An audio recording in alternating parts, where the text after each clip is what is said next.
For me, today, like, looking at it, I mean, someone said hindsight's a beautiful thing. Just looking at it in hindsight, I was well on the way to becoming an active alcoholic. My mind was that of an alcoholic as well, and that most of my thinking had begun to become alcoholic thinking.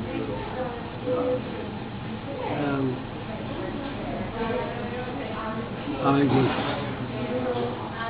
late for hospital appointments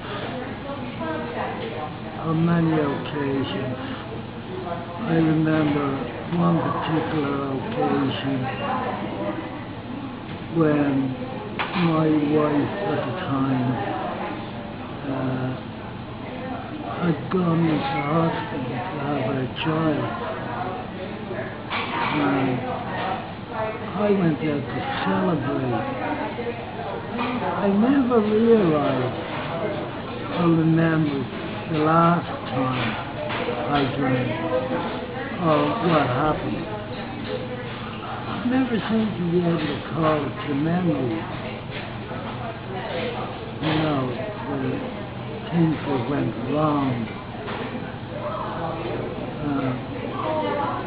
And so I indulged time and time again. If I did think of it, I'd think, well, it would be different this time. But it never was.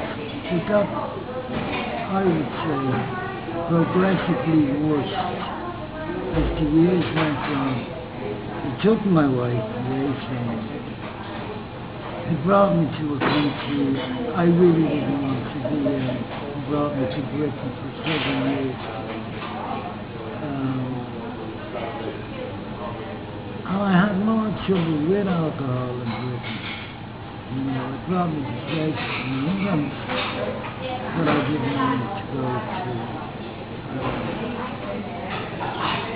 I remember things like looking for rent money or be able to buy drink. So I was doing things that I never dreamt I would do. Almost everything that would have been against my moral code went out the window. I was a real case, I suppose, to coin what you call it. Well, a real case of Dr. Jekyll and Mr. Hyde. That's really the way alcohol is. You know. Most people that I would be close to or have been close to would say I'm a really okay guy, except when I drink. When I drink, I do things that I wouldn't normally do. I go to places I wouldn't normally go to. And I do things that can get me into no end of trouble, including prison sentence a number of times because of alcohol.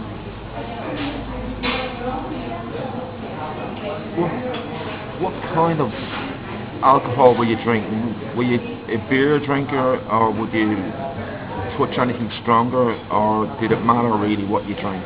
My poor mother had an issue, who was an alcoholic by her own admission and died an alcoholic, used to say to me, Jack, you drink it up a scabby leg. And I would. I'd drink anything. I started off I suppose, drinking cider.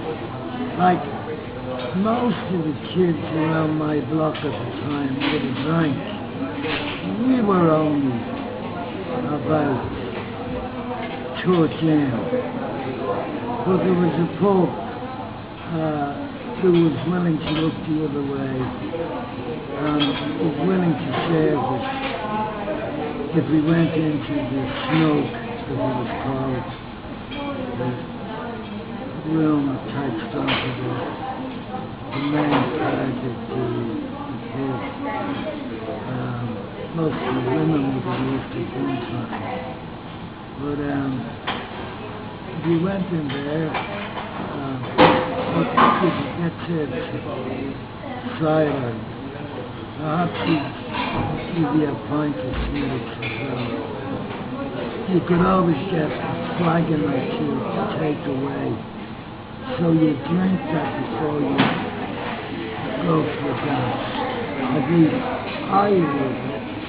When I started drinking in public houses at about 17 or 18, I was getting away with it because I was with my mother.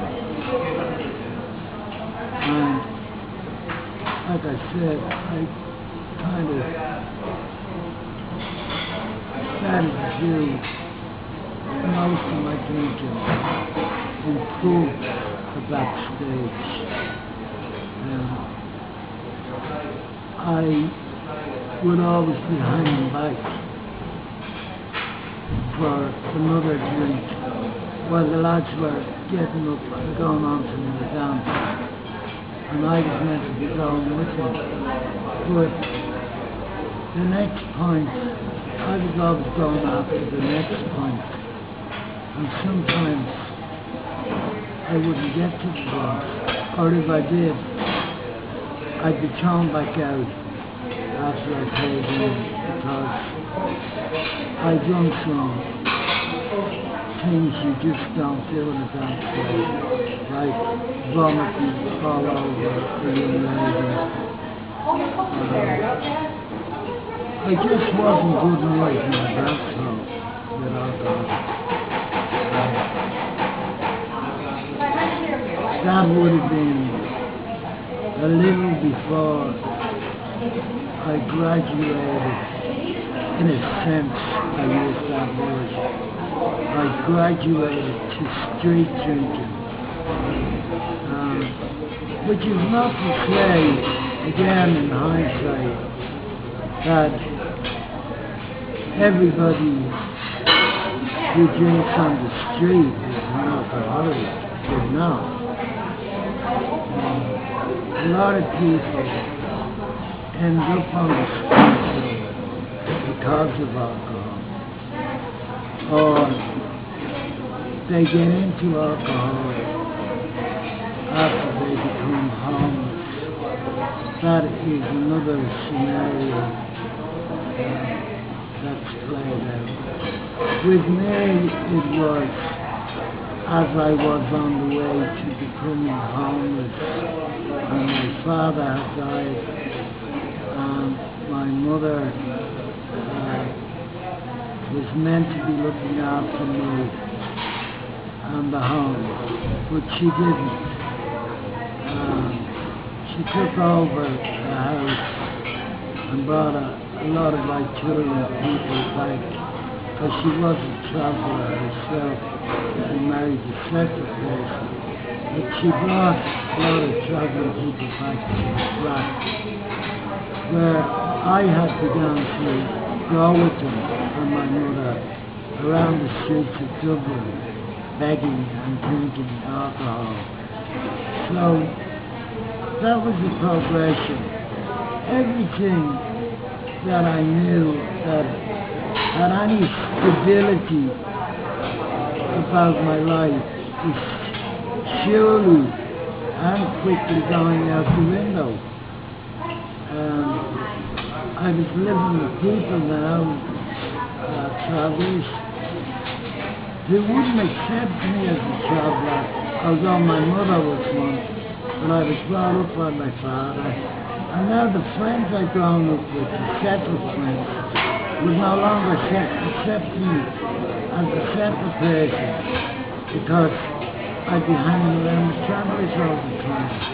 I remember one great old friend of mine who said, Jack, I'm sorry, but my mum has told me I'm not to talk to you. I'm not to speak to you.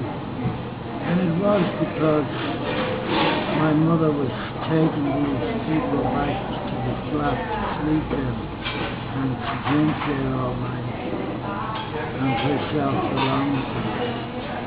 And as a result, I became homeless. She paid no rent. Couldn't or wouldn't. She was alcoholic. We lost the home and I became homeless as a young 17-year-old on the streets of Dublin.